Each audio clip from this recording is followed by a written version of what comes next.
El Señor esté con ustedes.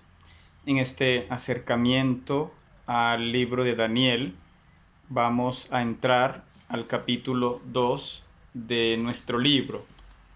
Dice: durante el segundo año de su reinado, Nabucodonosor tuvo varios sueños, y por causa de ellos llegó a estar tan preocupado que no podía dormir. Entonces mandó llamar a magos, adivinos, hechiceros y sabios para que le explicaran aquellos sueños. Ellos fueron y se presentaron ante el rey, el cual les dijo: He tenido un sueño, y estoy muy preocupado tratando de comprenderlo.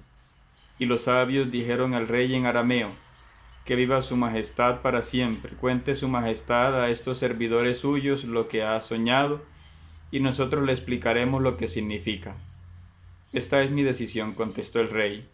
Si no me dicen ustedes qué es lo que soñé y lo que significa, serán hechos pedazos y sus casas serán convertidas en un montón de escombros. Pero si me dicen lo que soñé y lo que mi sueño significa, recibirán grandes regalos de mi parte y favores y grandes honores. Así pues, díganme, ¿qué fue lo que soñé y explíquenme su significado? Los sabios respondieron por segunda vez: Cuéntenos, su majestad, lo que soñó y nosotros le explicaremos el significado. Sé muy bien, contestó el rey, que ustedes quieren ganar tiempo porque han oído mi decisión. Por lo tanto, si no me dicen lo que soñé, todos ustedes sufrirán la misma sentencia, pues se han puesto de acuerdo para darme como respuesta mentiras y falsedades, en espera de que cambie la situación. Díganme pues el sueño, y así sabré que también pueden explicarme su significado. No hay nadie en el mundo, respondieron los sabios, que pueda decir lo que su majestad desea saber. Por otra parte, jamás ningún rey, por grande y poderoso que haya sido, ha pedido semejante cosa a ningún mago, adivino o sabio. Lo que su majestad pide es tan difícil que no hay nadie que se lo pueda decir, a no ser los dioses, pero ellos no viven entre los hombres. Al oír esto, el rey se puso furioso y ordenó matar a todos los sabios de Babilonia. Una vez publicada la orden, buscaron también a Daniel y a sus compañeros para quitarles la vida. Hemos leído el capítulo 2 del 1 al 12. Bien, para comprender un poco lo que nos presenta el libro, debemos entender un poco la historia. Los asirios fueron durante bastante tiempo el reino más poderoso en Mesopotamia, pero unas tribus arameas que vivían al sur de Mesopotamia fueron disputándole territorio a los asirios, hasta el punto de llegar a debilitarlos junto con los medos. Y es así como Nabopolázar, hacia el 620, tomó Babilonia, con apoyo incluso de la población de Babilonia, que no eran arameos, sino acadios. Y intentó tomar también Asur y a Rafa, que eran las ciudades también de Asiria, aunque fue vencido. Fue entonces cuando se alió a Axaxares, el rey de los Medos, y a sus vasallos, a los excitas y a los cimerios, que atacaron desde el 615 hasta el 612 a los asirios y saquearon Nínive. Y es allí cuando muere el último, o uno de los últimos reyes asirios, que fue Sinshar Ishkun. Los relatos también nos dicen que Nabopolázar se cubrió la cabeza de duelo al ver cómo los medos destruyeron los templos de Nínive. Los asirios y los babilonios eran parientes, tenían casi las mismas creencias religiosas. Los asirios veían a Babilonia como una ciudad sagrada e incluso compartían algunos dioses, aunque los asirios tenían como dios principal a Asur, también adoraban dioses de sus antepasados los acadios. De igualmente, los babilonios tenían como antepasados a los acadios, hablaban casi la misma lengua, ¿no? Como muestran las tablillas. De acuerdo a las crónicas de los últimos años de Nabopolázar de Grayson, el rey Nabopolázar tuvo un gobierno de 21 años junto a su hijo mayor Nabucodonosor II. De modo que desde muy temprano su hijo Nabucodonosor II lo acompañó en las guerras contra Urartu, un reino que quedaba al norte, y después lo acompañó en la batalla de Carquemis, donde también tuvo un protagonismo Nabucodonosor II, que entonces era joven. Nabucodonosor II, hijo de Nabopolázar, entonces embelleció Babilonia y atacó Tiro, Sidón y Damasco, y en lo que hoy es Turquía, en Anatolia, combatió a los escitas, cimerios y lidios, que antes habían sido un poco sus aliados, pero ahora se enfrentaron a él. Asimismo, hacia el 599 atacó a los árabes de la tribu Kedar, una tribu que nombra incluso la Biblia, ¿no? Y un salmo.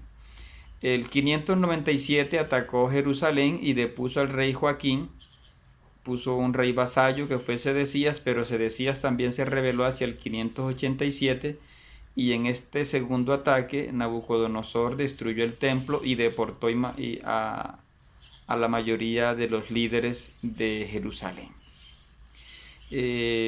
Nabucodonosor tuvo un largo reinado, en cambio su hijo Amel-Marduk solamente reinó 2 años, del 562 al 560.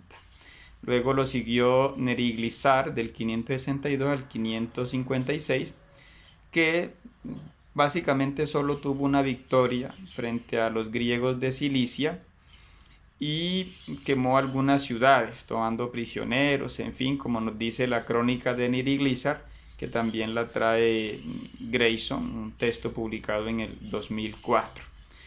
Luego Labashi-Marduk reinó unos meses y fue depuesto por un personaje Nabonido, que más adelante explicaremos cuando hablemos del rey Belsasar, que fue el último rey de esta dinastía de los caldeos, cuando fue derrotado Nabonido hacia el 539 por Ciro II de Persia.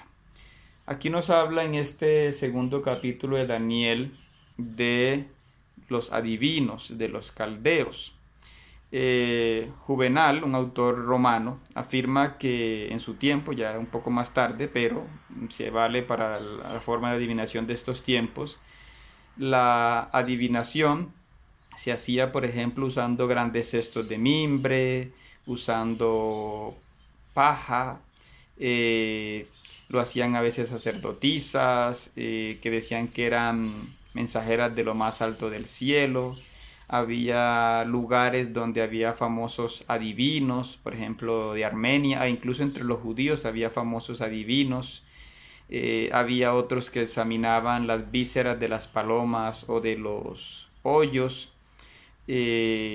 Había el oráculo de Delfos en Grecia, ¿sí? Que era un oráculo famoso entre los desterrados, los condenados a prisión, en fin. También la gente consultaba cuándo casarse, cuándo hacer los días de entierro.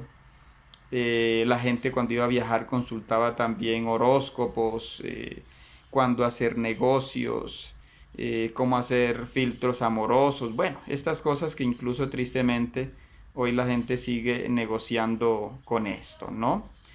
Daniel 2 es un texto que no es propiamente apocalíptico como Daniel 7. Acá lo que se narra no se ve como urgente. Pretende mostrar que Dios es el rey de la historia.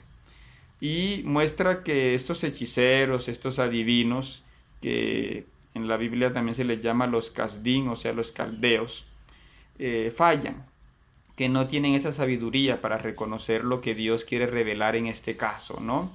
Y por eso es que Nabucodonosor ordena a Arioc, a su jefe de guardia, matar a los astrólogos, pero en esta lista también incluyen a Daniel. Más adelante veremos que Daniel tiene una respuesta que es modelo para los judíos, y es que mientras los astrólogos se refugiaban en razones, se refugiaban como en buscar manipular, igual que hace mucha gente, ¿no? Cuando la gente consulta a los astrólogos en realidad le sacan la verdad a la persona, le sacan la información, le dice, verdad que usted sufre, verdad que en su familia hay problemas, verdad que usted tiene problemas económicos, verdad que usted ha sufrido en el amor. y normalmente la persona misma termina diciéndoles lo que ellos quieren sacarle como información.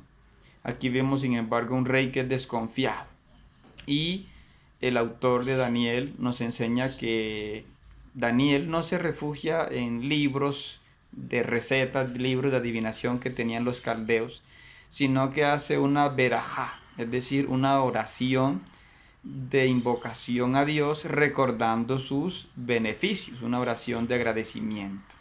Y en esta oración ve a Dios como luz. Es algo que también vemos en Éxodo 24:17, en Ezequiel 1:27, y es una reflexión muy común en el Nuevo Testamento, también en Qumran, ¿no? La comparación entre la luz y las tinieblas. Y por eso incluso en Qumran ellos se hacen llamar los hijos de la luz. Y los rabinos también dicen que el Mesías tiene como nombre luz.